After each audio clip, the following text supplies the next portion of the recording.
দেখেন ওই দেখেন ইয়া দেখো ওই মোবাইল কার হাত, এতে সাইজ হলো ট্যাবলেট সাইজ, তার থেকে তার মোবাইল বড়।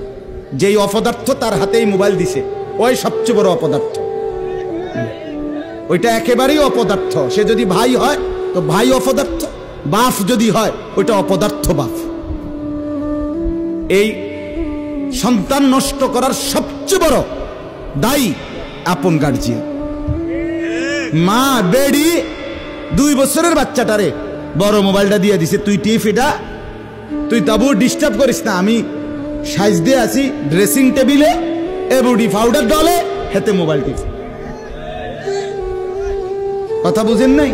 ও বেডি হিন্দি সিরিয়াল দেখে টেলিভিশনে, হ্যাঁ হিন্দি সিরিয়াল দেখে, ইন্ডিয়ান সিরিয়াল দেখে, কি দেখে মনোযোগ দিয়ে দেখে।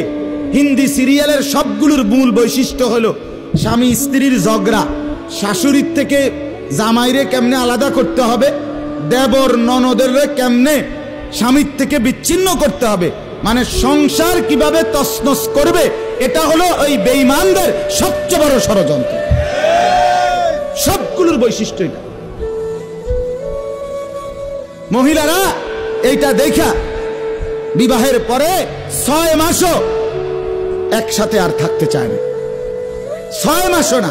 বেডির সিদ্ধান্ত মরি আর বাসি, তে বেড়ারে তার বাপ মার থেকে আলাদা করুন।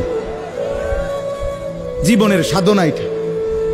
হায় হায় লানত, অভিশাপ ওই নারীর প্রতি, যে নারী তুমি বেটি তোমার একটু সুখের জন্য স্বামী বেচারাকে আলগা করে লাইলা। তুমি তো কিছুক্ষণের সুখ হয়তো পাইবা, কিন্তু এই স্বামী মা বাবার নাফরমানির কারণে এই ছেলেটা তারে তো চিরদিনের জন্য জাহান্নামী বানাই দিল। মা বাপ যদি কষ্ট পায়, আহাজারি করে, মা বাপের কলিজার মধ্যে যদি ব্যথা লাগে, তো এই সন্তান জাহান্নামী হবে না? বলে এজন্য আমরা প্রত্যেকেই এই কথাটা বলতেছিলাম।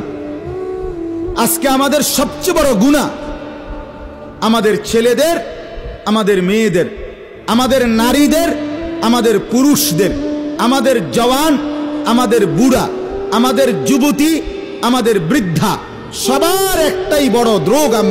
আমরা চোখ অনিয়ন্ত্রিত। বুড়া মানুষও টেলিভিশন চায়, বুড়া চাচা বাঁকা হয়ে গেছে, কাশে বেরামে ধরে গেছে, কিন্তু এবার টেলিভিশন সাউন্ড, বেডির সাউন্ড, চা দোকানে নাচ গান দেখার অভ্যাস ছুটে নাই। এমন অভ্যাস আছে কিনা বলেন না? যার নাই হেবড়া রাগ না হইলেই ভালো।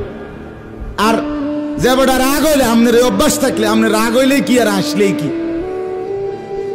অতএব নজর নিয়ন্ত্রণ করা চাই, নজর হেফাজত করা চাই, নজর সুন্দর করা চাই।